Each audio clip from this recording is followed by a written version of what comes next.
eh, tuve la claridad de Dios que estas preguntas que puse de por qué caemos en la religiosidad y por qué nos cuesta tanto ser estables emocionalmente y por qué muchas veces miramos a otros como si nosotros fuéramos una obra terminada por Dios, tienen que ver en cómo nosotros vemos al Padre, tienen que ver en una imagen que muchas veces tenemos distorsionada de quién es Dios.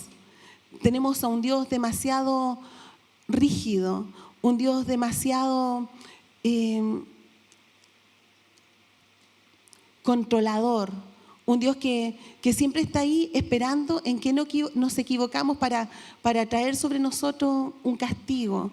Un Dios que a veces está con un ángel al lado, así me enseñaron a mí cuando era pequeña, que Dios estaba con un ángel al lado de él y me decían, y si tú haces cosas malas, ese ángel va a notar todo lo malo que tú haces.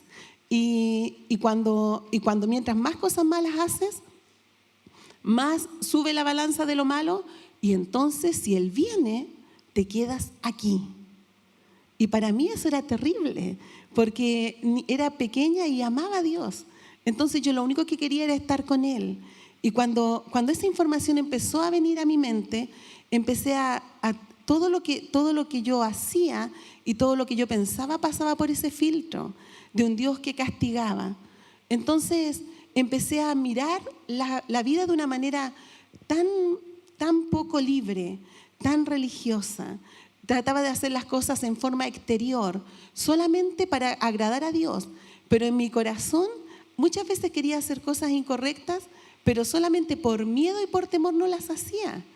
Entonces me di cuenta a través de la palabra que eso no es así. Miren, la palabra dice lo siguiente: tus ojos vieron mi cuerpo en gestación, todo estaba ya escrito en tu libro, todos mis días se estaban diseñando, aunque no existía uno solo de ellos.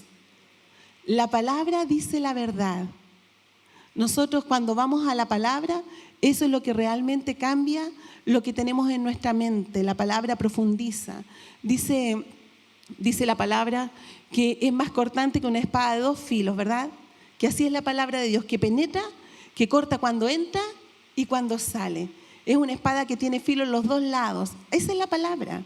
Entonces cuando nosotros vamos a la palabra, dice tus ojos vieron mi cuerpo en gestación. Todo estaba ya escrito en tu libro. Todos mis días se estaban diseñando, aunque no existía uno solo de ellos. Dios nos ama con un amor profundo. El Padre se preocupa por nosotros. Antes de formarte en el vientre, ya te había elegido. Antes de que nacieras, ya te había apartado. Te había nombrado por profeta a las naciones. Eso sale en Jeremías 1:5. Quise poner ese hombre tirando una flecha, porque creo que el Padre tiene un plan que no solo comienza y termina en nosotros. Dios es generacional. Le dice, antes que nacieras ya te había elegido, te había nombrado por profeta a las naciones. Él no había mirado el hoy solamente, Él había mirado más allá. Él había pensado en nosotros, pero también había pensado en nuestros hijos. Hay algo poderoso en nuestros hijos e hijas. Tienen un llamado y un propósito. Dios ha soñado un sueño para cada uno y ha escrito el nombre de nuestros hijos en ese sueño. Cuando hablo de hijos, no tan solo me refiero a hijos naturales, también son hijos espirituales. Son aquellos en los cuales invertimos tiempo, recursos y en quienes depositamos la vida de Dios en sus corazones. Entonces, Dios es en extremo bueno y bondadoso. Debemos sacar de nuestra mente la imagen errada que tenemos de Él. Una de las cosas más importantes que el Señor Jesucristo se preocupó fue demostrarnos quién era el Padre que nos ama, ese Padre que quiere tener una relación profunda con nosotros. Miren, ¿se acuerdan ustedes de lo que el Señor le dijo a la mujer samaritana? Que cuando ella fue a sacar, la semana pasada hablamos de eso, de esta mujer que va al mediodía a sacar agua al pozo, porque en la mañana temprano iban todas las otras mujeres y no quería encontrarse con ellas por la vergüenza que sentía de la vida que estaba llevando. El Señor le dice, 5 maridos has tenido y el que ahora tienes no es tu marido. Entonces ella empieza a hablarle al Señor, y cuando ella se ve confrontada con su vida, le dice, ¿y dónde tenemos que adorar? Cambia el enfoque de lo que el Señor le estaba diciendo y le dice, ¿dónde tenemos que adorar? ¿Aquí o en el otro monte? ¿Qué dices tú? Y el Señor le dice, mira, le dice, la hora viene y ahora es, cuando los verdaderos adoradores adorarán al Padre en espíritu y en verdad, porque también el Padre tales adoradores busca que le adoren. El Padre. ¿Saben? El Padre anhela tener una relación personal con nosotros. El Padre anhela que nosotros nos podamos comunicar con Él y conversar con Él. Yo escribí lo siguiente, puse, uno de los mayores gozos del Padre es que le adoremos en espíritu y en verdad. Esos adoradores, el Padre busca que le adoren. Gente que disfrute de su presencia, de estar con Él. Adoradores que sean ellos mismos, sin modelos aprendidos de otros, que no tan solo ellos disfruten de la presencia de Dios, sino que expongan también a sus hijos a esa presencia, para que no solamente se acostumbren a ella, sino también para que sus hijos amen el sentido de la cercanía de Dios, más que cualquier otra cosa en esta vida, sin religiosidad, con sinceridad, ser nosotros. El Padre anhela escuchar nuestra voz, con sinceridad, sin nada que ocultar. Eso es lo que el Padre anhela, que cuando tus hijos te vean a ti, no tan solo el domingo, sino cuando tus hijos te vean a ti en la semana y vean que tú apartas un tiempo para estar con el amado. Cuando ellos vean que tú te sientas y no tan solo necesitas estar tranquilo cuando ves televisión, sino que tú quieres estar tranquilo porque quieres estar con Él. Cuando tú te apartas, cuando tú cierras la puerta y le dices, Señor, aquí estoy esta mañana, quiero conversar contigo, aquí estoy esta noche, en esta tarde. Eso es lo que el Señor quiere, lo que el Padre quiere. Quiere que nosotros podamos, eso que dice la palabra, que el Señor es espíritu, y los que le adoran en espíritu y en verdad es necesario que lo adoren. Esas personas busca a Dios, busca al Padre. Entonces, cuando nosotros leemos la palabra, nosotros podemos ver lo que el Señor Jesucristo dijo. Y miren, la palabra sinceridad, que es algo que yo acabo de decir, el Padre anhela escuchar nuestra voz con sinceridad. Fíjense que esta palabra proviene de la época del Renacimiento. Dice que los escultores españoles, cuando cometían algún error, mientras tallaban estatuas de mármol, mientras tallaban caras, disimulaban los defectos con cera. Entonces, hacía una estatua que no tenía ningún defecto y no necesitaba retoques, era reconocida como una escultura sin cera. Entonces, con el tiempo, la definición evolucionó hasta la conclusión de que quien no oculta nada es una persona sincera. Y debemos presentarnos delante del Padre sin nada que ocultar, en forma sincera. Decirle, Señor, aquí estoy, tú me conoces. De ti no me puedo esconder, pero no me puedo esconder no porque tú tengas un ojo fulminante, no porque tú con el fuego consumidor que eres me puedes quemar, sino no me puedo esconder de ti porque tú me amas y porque tú quieres lo mejor para mí. Porque tú anhelas que yo sea una obra terminada para gozo tuyo, para vivir esa vida abundante que Él planeó para nosotros. Y creo que esto tiene que ver, esta palabra que sale en Juan 14, 8, 9, creo que es como el corazón de esta palabra. En esto quiero como encerrar lo que el Señor me habló durante la semana y tuve para entregarles. Dice, Señor, dijo Felipe, muéstranos al Padre y con eso nos basta. Muéstranos al Padre y con eso nos basta. Pero Felipe, tanto tiempo llevo ya entre ustedes y todavía no me conoces. El que me ha visto a mí, ha visto al Padre. ¿Cómo puedes decirme, muéstranos al Padre? Señor, le dijo Felipe, muéstranos al Padre y con eso nos basta. Tanto que tú hablas del Padre, que el Padre y yo uno somos. Tanto cuando te preguntamos, Señor, enséñanos a orar. Tú dijiste, así orarán ustedes. Padre nuestro que estás en los cielos. Siempre hablas del Padre. Cuando te vas a la montaña y te levantas de madrugada y nosotros de repente ya nos despertamos y tú no estás y decimos, ¿dónde andará el maestro? Y vienes llegando de abajo, vienes llegando del cerro caminando y vienes con una expresión diferente en tu rostro. Y te preguntamos y tú nos dices, es que estaba con el Padre. Y cuando sanaste y cuando hablaste sanaste a Lázaro, llamaste a Lázaro para que resucitara, le dijiste, Padre, yo sé lo que tú quieres hacer. Tantas veces, ¿verdad? Leemos los milagros de Jesús, leemos la palabra en los evangelios y dice, el Señor dice, Padre, la hora ha llegado, Padre, tú me dijiste. Entonces los discípulos le decían, siempre nos hablas del Padre. Y Felipe se atreve, seguramente estaban todos los discípulos y le dice, ¿sabes, Señor? Le dice, muéstranos al Padre y con eso nos basta. Muéstranos. Y él le dice, pero Felipe, tanto tiempo llevo ya entre ustedes y todavía no me conoces. El que me ha visto a mí, ha visto al Padre. ¿Cómo puedes decirme, muéstranos al Padre? Entonces, quiero que veamos cómo el Señor nos enseña quién es el Padre. Lamentablemente, yo no puedo llevar a otros a conocer un lugar donde yo no haya estado antes. Debemos aprender a relacionarnos con el Padre y sacar los paradigmas mal aprendidos, para así también poder transmitir esta verdad a nuestros hijos y a quienes se relacionan con nosotros. Dice, vamos a ver un ejemplo de esto.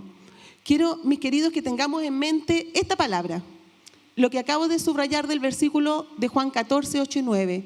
El que me ha visto a mí, ha visto al Padre. ¿Ya? El que me ha visto a mí, ha visto al Padre. Eso es lo que el Señor Jesucristo enseñó. Vamos ahora. En Marcos 9, 36 y 37 dice, luego tomó a un niño y lo puso en medio de ellos.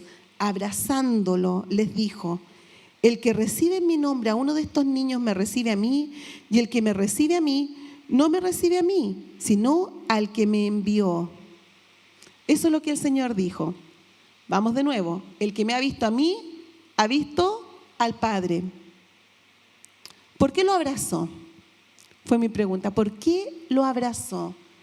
¿Por qué abrazó a ese niño? ¿No era necesario abrazarlo? Él dice que lo sentó, tomó a un niño y lo puso en medio de ellos, lo tomó y lo puso ahí, lo abrazó. Podría haberlo tomado, él era Dios, hecho hombre, podría haberlo tomado y haberle dicho, hijito, venga, póngase ahí, pero no me toque. Podría haber hecho eso. ¿Pero qué hizo? Lo tomó y lo abrazó. Y dice que él dice, no era necesario porque el Padre es cariñoso. El afecto no es tan solo en palabras, sino también tiene que ser en contacto físico. El que me ha visto a mí, ha visto al Padre. Los padres debemos aprender a abrazar a nuestros hijos. Fíjense que se ha comprobado que todos necesitamos contacto físico para sentirnos bien.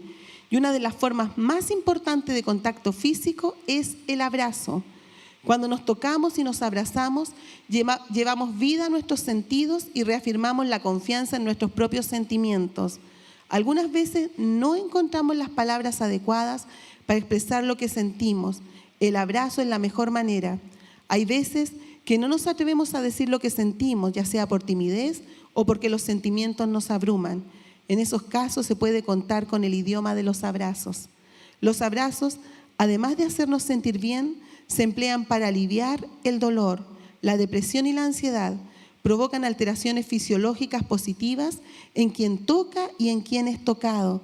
Incluso acrecienta la voluntad de vivir en los enfermos. Eso produce un abrazo, un simple abrazo. En el tiempo de comunión, cuando tú abrazas a alguien, eso produce, dice el sentido de qué bueno, yo estoy contigo. Padres, debemos comenzar a abrazar a nuestros hijos y los hijos deben comenzar a abrazar a sus padres. El Señor dijo, el que me ha visto a mí, ha visto al Padre. Entonces, cuando leamos la palabra, que nuestro filtro sea Padre, tú también hacías eso. Tú también viniste a demostrar que a través de un abrazo podemos expresar afecto. Otro milagro, un milagro que el Señor hizo. El del leproso. Dice la palabra en Marcos 1, del 40 al 42. Un leproso se acercó a Jesús, se arrodilló ante él y le dijo: si quieres, puedes limpiarme. Jesús tuvo compasión de él, así que extendió la mano y lo tocó. Qué simbólica esa foto. Quiero, ya has quedado limpio. En cuanto Jesús pronunció estas palabras, la lepra desapareció, ya que el hombre quedó limpio. Qué lindo. Me encantó esa foto cuando la vi. Un hombre leproso tirado a los pies del maestro, y él, por lo que todos miraban, podría haberlo mirado de lejos, pero él lo toma de la mano y le dice: quiero, sé limpio. Si quieres, le dice, si quieres, solo si tú quieres. Se arrodilla ante él y le dice: solo si tú quieres, puedes limpiarme. Y Jesús, nuestro Señor, el que dijo: el que me ha visto a mí, ha visto al Padre, tuvo compasión de él. Así que extendió la mano, lo tocó y le dijo: quiero, ya has quedado limpio. En cuanto Jesús pronunció estas palabras, la lepra desapareció y aquel hombre quedó limpio. Hay 4 necesidades básicas que nosotros tenemos. Una necesidad de amor, de respeto, de aceptación y de seguridad. Son 4 necesidades solamente. Amor, respeto, aceptación y seguridad para vivir una vida emocionalmente sana, ¿ya? Y el Señor, al verlo, dice, le tuvo compasión y le mostró amor. El hecho de haberlo tocado, el hecho de no mirarlo de lejos y decirle: sí, está sano, llévenselo, ya está sano, sino de tomarlo, dice, y de abrazar a este hombre.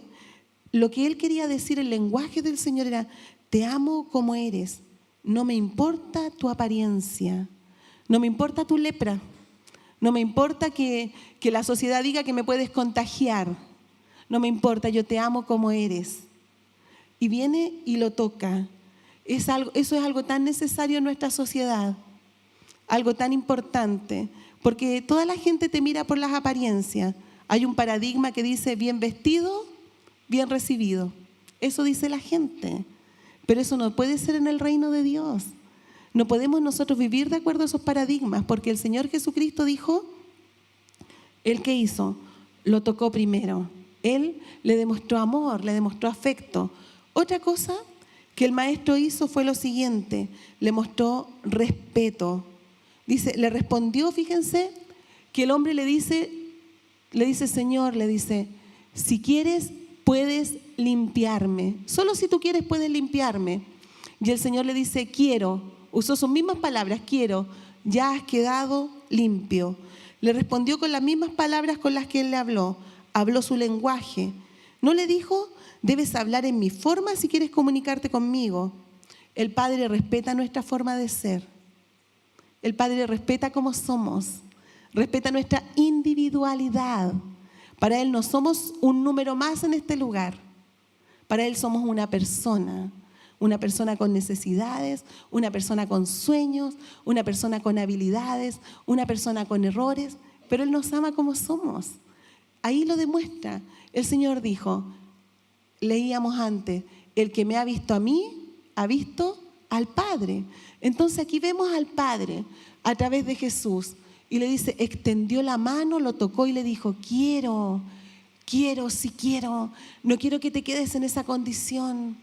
A mí me importas. El Padre le mostró también aceptación. El Señor Jesucristo lo aceptó. Dice, lo tocó antes de sanarlo. Fíjense que el leproso se acerca a Jesús, se arrodilla ante él y le dice: si quieres, puedes limpiarme. Jesús tuvo compasión de él. Así que extendió la mano y lo tocó. Lo toca primero y después lo sana, lo acepta.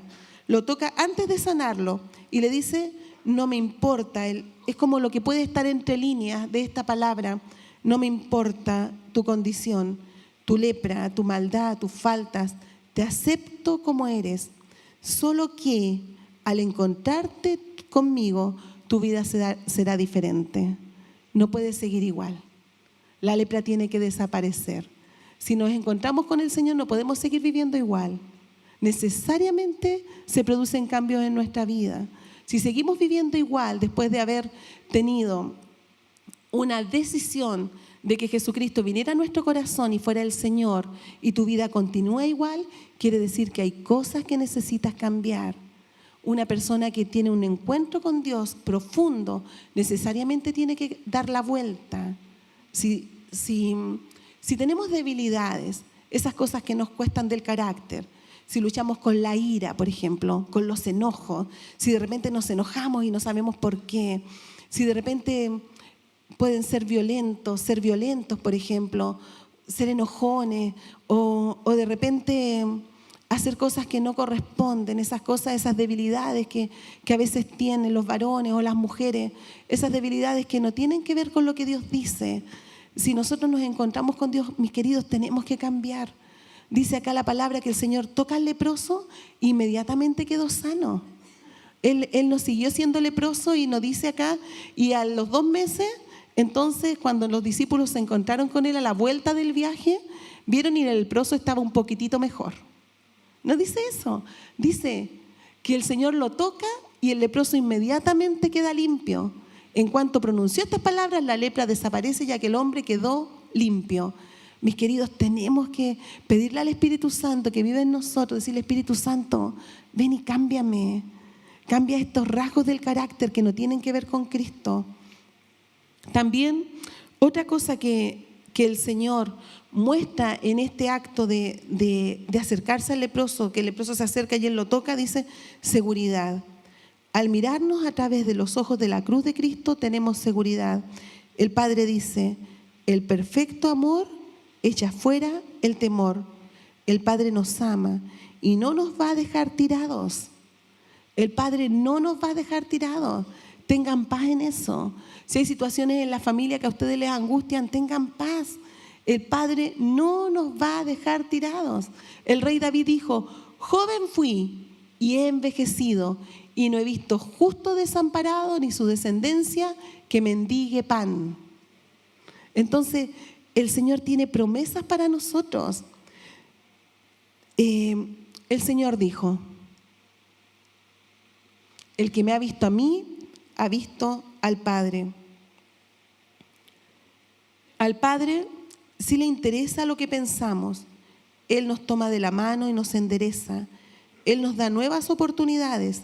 Él quiere que nos relacionemos con Él. Busca adoradores que le adoren en espíritu y en verdad, que transmitan su imagen a sus hijos, un Dios total y completamente generacional. Hijos, los que son hijos, los que aún no han formado familia, honren a sus padres. La palabra dice que le obedezcan, que cuiden su comportamiento por amor a sus padres, que se esfuercen en sus estudios para llevar alegría al corazón de sus padres. Aquí no tan solo tiene que ver con los padres, también tiene que ver con los hijos. Nosotros decimos acá en la viña: todos jugamos en el equipo de Dios, todos jugamos. Entonces dice, Jesús afirmó lo siguiente, en Juan 5:19, Jesús dijo: ciertamente les aseguro que el Hijo no puede hacer nada por su propia cuenta, sino solamente lo que ve que su Padre hace, porque cualquier cosa que hace el Padre, la hace también el Hijo. ¿Se dan cuenta que está todo relacionado? El Señor dijo: no puedo hacer nada por mi propia cuenta, porque dice también la palabra: el que me ha visto a mí, ha visto al Padre. Entonces, mis queridos, el Padre quiere darnos su amor, quiere darnos su aceptación, su respeto y seguridad. Jesús nos habla tantas veces del carácter del Padre que debemos tener cuidado de no deformar esa visión en la vida de nuestros hijos. Nosotros somos los encargados de sembrar en el corazón de nuestros hijos la buena semilla. Jesús vino a mostrarnos el corazón del Padre, lleno de compasión, que anhela tener comunión con nosotros, anhela mostrarnos su amor y cada día darnos lo nuevo de Él. Él siempre pasaba tiempo con el Padre.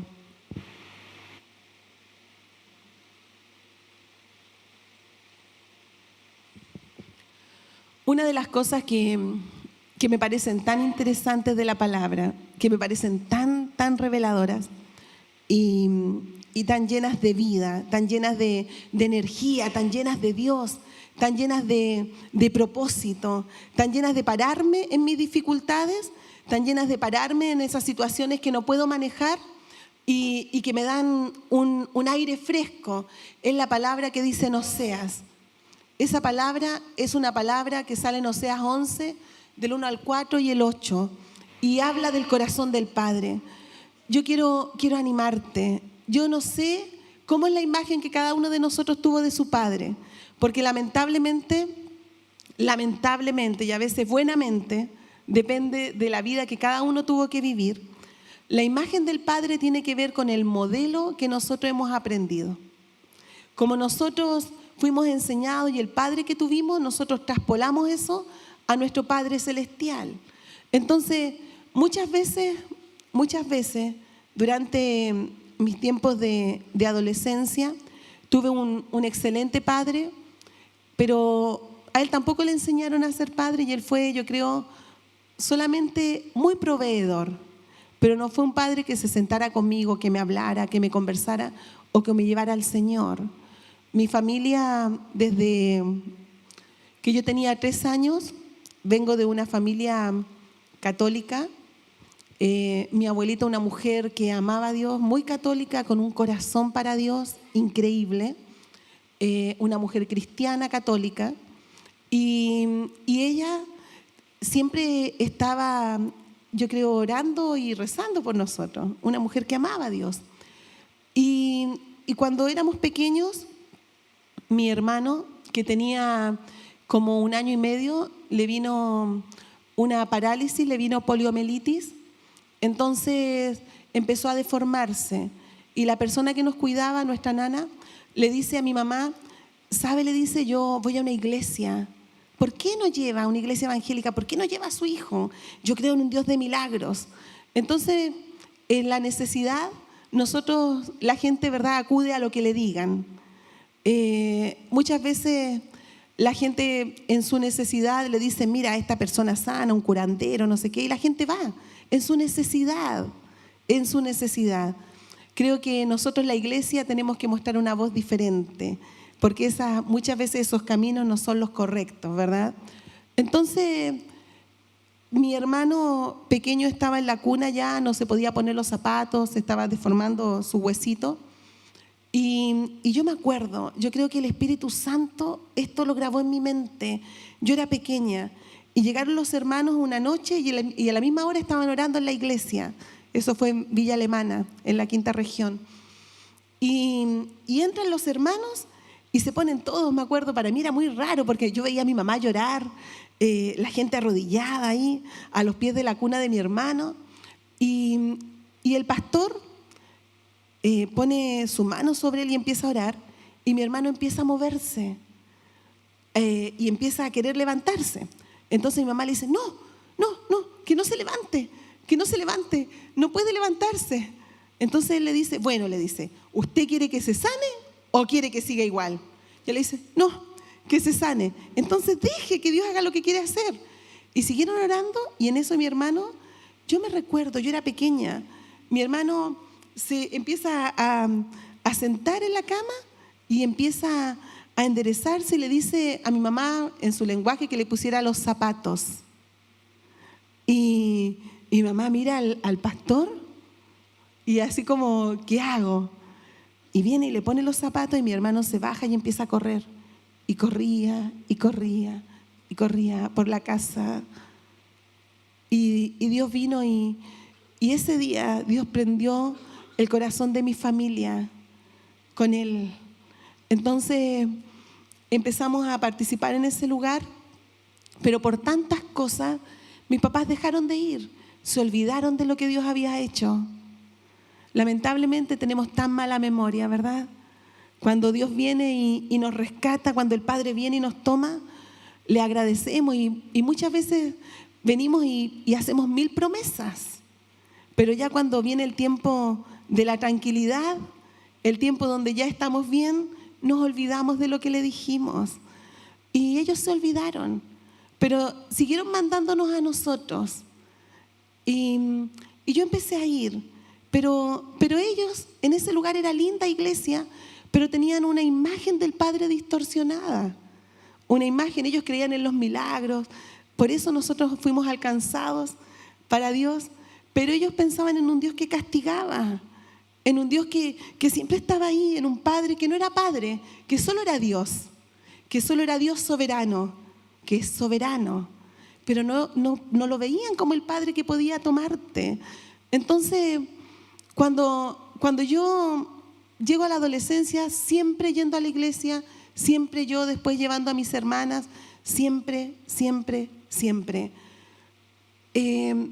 empiezo a tener un conflicto en mi corazón y le digo a Dios, no me gusta cómo eres.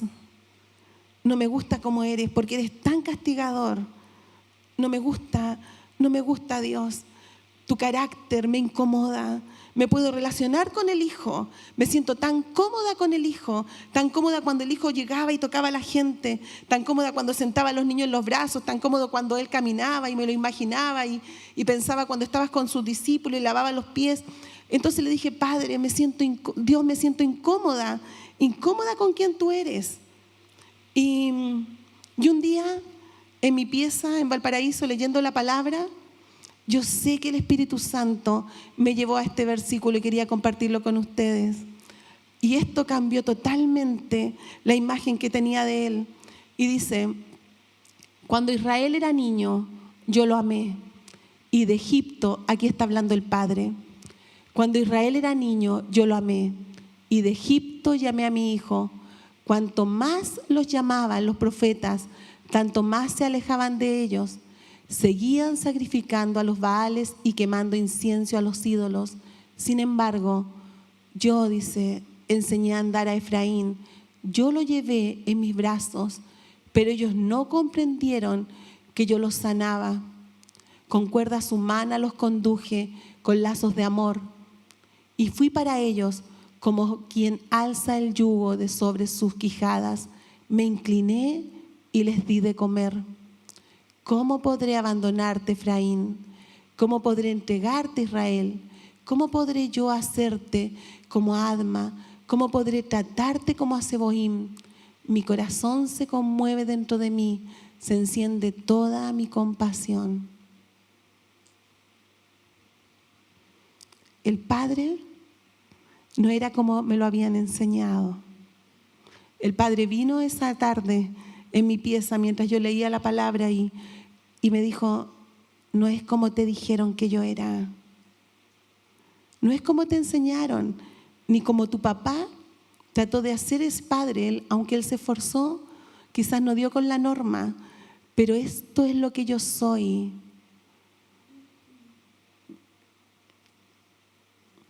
Dice en el 4, con cuerdas humanas los conduje, con lazos de amor. Y fui para ellos como quien alza el yugo de sobre sus quijadas. Me incliné, el Dios Todopoderoso, el Padre, me incliné y les di de comer. ¿Cómo podré abandonarte? Me gustaría que pensáramos en esto esta mañana. Piensen, vamos a pensar. Yo sé que el Espíritu Santo está aquí, ¿verdad? En cada uno de nosotros y está en esta sala. Que el corazón del Padre venga esta mañana a nosotros. Me gustaría que cada uno de ustedes pueda pensar en aquellas cosas que están ahí, delante, los desafíos, los problemas, aquellas cosas que aún no están resueltas, aquellas cosas con las que luchamos, carácter, otras personas que viven con nosotros, situaciones difíciles. ¿Pueden pensar en eso? Vamos a orar. Espíritu Santo querido, ven más profundamente. Tú estás aquí, pero pido que vengas no tan solo a nuestra mente, sino a nuestro corazón. Padre, yo sé que tú quieres derribar esta mañana en nuestros corazones aquellas cosas que nos enseñaron, que no lo hicieron con mala intención, solo que pensaban diferente. No te conocían como tú quieres que nosotros te conozcamos. Padre bueno, ven esta mañana a encontrarte con nosotros. Tú nos dices, ¿cómo podré abandonarte? ¿Cómo podré entregarte? ¿Cómo podré yo hacerte como paso a otra ciudad? Mi corazón se conmueve dentro de mí. Se enciende toda mi compasión. Tú eres bueno, en esencia bueno. Ven, Dios. Ven con tu carácter de Padre esta mañana y derriba en nosotros aquellas cosas que se han levantado para ser religiosos, para mirarte de lejos o mirarte sabiendo que tenemos que siempre cumplir con otros y con la norma que otros nos han establecido. Ven, ven, danos esa libertad. Tú dijiste, Señor, y conocerán la verdad y la verdad os hará libres. Danos libertad esta mañana, esa libertad para amarte, para adorarte, esa libertad para relacionarnos contigo, para que tú vengas en el secreto de nuestro cuarto, en ese secreto, Señor, y hables con nosotros aquellas cosas profundas que hay en tu corazón para darnos. Señor, no queremos religión, yo no quiero religión, Señor. La religión no me satisface. Solo la relación contigo me cambia la vida y me da propósito y me da destino. Y tampoco quiero religión para mis hijos, Señor. Yo no quiero religión para ellos, Señor. Yo no quiero, Señor, que solo cuando ellos me vean te busquen o solo cuando ellos estén conmigo vengan, Señor, a buscarte. Yo quiero hijos, Señor, que te amen con pasión, que tú seas su primero, su segundo, su tercero. Que ellos puedan relacionarte contigo, Padre, relacionarse contigo en una forma profunda. Enséñame quién eres, Dios. Enséñanos quién eres esta mañana. Ven, Dios, ven esta mañana sobre nosotros. Espíritu Santo, ven sobre nosotros. Abrimos esta mañana y nos disponemos para escuchar tu voz. Ven, Dios. Ven, Dios. En tu nombre, Jesús. Un Padre que siente, que suple, que perdona, que da nuevas oportunidades. Debemos dejar afuera la religiosidad y aquellas cosas mal aprendidas, nuestros paradigmas, aquellas cosas que otros pusieron en nuestro corazón y que han determinado nuestra forma de ser que no tiene que ver con Dios. Dice la palabra, y con esto quiero terminar, en Miqueas 7, 18 y 19. Miqueas le dice a Dios, después que él empieza a conversar con él en los capítulos anteriores y le habla y conversan juntos, y le reclama a Dios y le dice, Señor, ¿y por qué esto? ¿Y por qué lo otro? Y después él empieza y llega a esta conclusión y le dice, ¿qué Dios hay como tú? ¿Qué Dios hay como tú? Que perdona la maldad y pasa por alto el delito del remanente de su pueblo. ¿Qué Dios como tú? ¿Qué Dios como tú? ¿Qué Padre como tú? No siempre estarás airado, porque tu mayor placer es amar. Tu mayor placer es amar. Vuelves a compadecerte de nosotros. Pon tu pie sobre nuestras maldades y arroja al fondo del mar todos nuestros pecados. ¿Qué Dios como tú? ¿Qué Dios como tú? ¿Qué Dios como tú? Que perdona la maldad. Que perdona la maldad. Dice la Reina Valera, dice que Él sepulta nuestros pecados, que echa en lo profundo del mar todos nuestros pecados y que nunca más se acordará de ellos. Qué lindo, qué Dios como tú, qué Dios como tú.